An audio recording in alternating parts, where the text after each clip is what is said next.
श्री शिवाय नमस्तुभ्यम। हर हर महादेव। दोस्तों, कैसे हैं आप सब?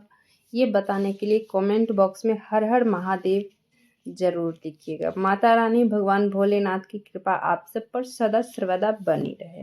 दोस्तों, आज हम लेकर के आए सोमवती अमावस्या 2025 में। सोमवती अमावस्या कब है, इसको किस तरह से किया जाता है, पहली बार इस बार सोमवती अमावस्या उठाएं या नहीं उठाएं, सोमवती अमावस्या और वट सावित्री का जो व्रत होता है एक ही दिन इस बार पड़ रहा है, तो उसके बारे में आज हम बात कर लेते हैं।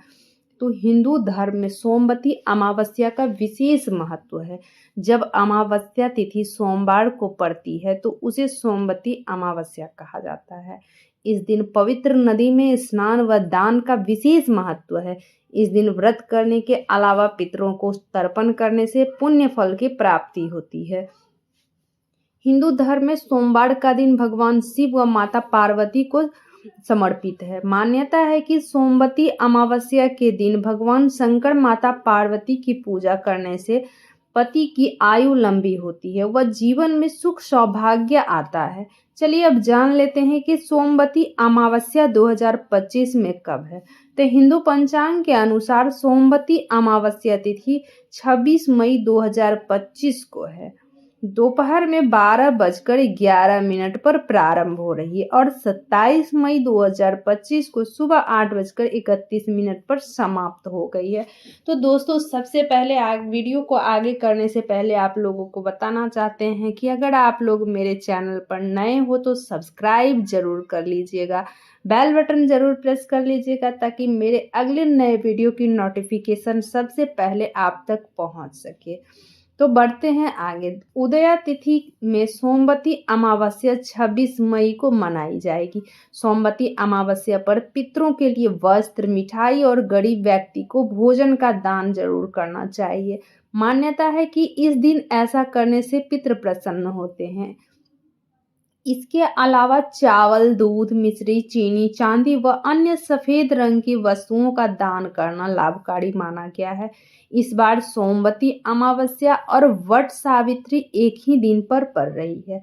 इस दिन बहुत ही शुभ योग बन रहा है। ऐसा योग बहुत ही कम देखने को मिलता है। तो वट सावित्री का व्रत बेहद ही शुभ माना जाता है। वट सावित्री का व्रत सुहागिन महिलाओं के लिए बेहद महत्वपूर्ण माना जाता है। इस दिन महिलाएं अपने पति की लंबी आयु और सुख समृद्धि के लिए व्रत रखती हैं और बरगद के पेड़ की पूजा करती हैं। ऐसा मान्यता है कि बरगद के पेड़ में ब्रह्मा, विष्णु, महेश का वास होता है और इसकी पूजा करने से त्रिदेवों का आशीर्वाद मिलता है। इसके साथ ही जीवन में खुशहाली आती है। सावित्री ने वट वृक्ष के नीचे अपने पति सत्यवान के प्राण यमराज से भी वापस ले आई थी, इसलिए इस दिन वट वृक्ष की पूजा का विशेष महत्व है। हालांकि हर जगह आजकल बरगद का पेड़ नहीं मिलता है, तो ऐसे में आप लोग क्या करेंगे, क्या करें? तो अगर बरगद का पेड़ नहीं मिले तो पूजा कैसे पूर्ण करें? अगर आपके आसपास कोई बरगद का पेड़ है और वहां आप नहीं जा सकते हैं, जाना संभव नहीं है, तो आप पहले से ही किसी से बरगद की एक टहनी को मंगा लेना है। साफ कपड़ों में लपेटकर अपने पूजा स्थान पर स्थापित करें या घर के गमलों में लगा दें। इसे बरगद का प्रतीक मानकर पूजा करें। आप इस डाली पर सूत बांधकर परिक्रमा भी करें। अगर डाली भी ना मिले तो क्या करें? तो हिंदू धर्म में तुलसी के पौधे को भी बहुत ही पवित्र और पूजनीय माना जाता है। अगर आपको बरगद की डाली ना मिले तो आप तुलसी के पौधे के पास वट सावित्री की पूजा कर सकते हैं। तुलसी के पौधे को वट वृक्ष का प्रतीक मानकर तुलसी के पौधे के पास आप पूजा कर सकते हैं। वट सावित्री की पूजा व्रत सुहागिन महिलाएं अपने पति की लंबी उम्र के लिए रखते हैं और सुख समृद्धि की कामना के लिए रखते हैं। तो इस बार वट वृक्ष और वट सावित्री की पूजा और सोमवती अमावस्या, वट जो उस दिन सोमवार का दिन सोमवार पर रहा अमावस्या के दिन, तो सोमवती अमावस्या उसी दिन है। तो ऐसा योग बहुत ही कम देखने को मिलता है। अगर जो पहली बार आप सोमवती अमावस्या या वट सावित्री का व्रत उठाना चाहते हैं तो ज़रूर उठाएं, ज़रूर उठा सकते हैं, क्योंकि ऐसा मौका बार बार नहीं मिलता है, बहुत कम देखने को ऐसा मौका मिलता है। तो वट वृक्ष की पहले आप बहुत लोग जान रहे हैं, देखते बहुत जगह ऐसा होता है कि वट वृक्ष और पीपल का पेड़ एक ही में होता है, तो बहुत लोगों को लगता है कि वट वृक्ष और पीपल का पेड़ एक ही में है तो कैसे पूजा करें। पहले क्या करें, सोमवती अमावस्या की पूजा करें या वट सावित्री की पूजन करें।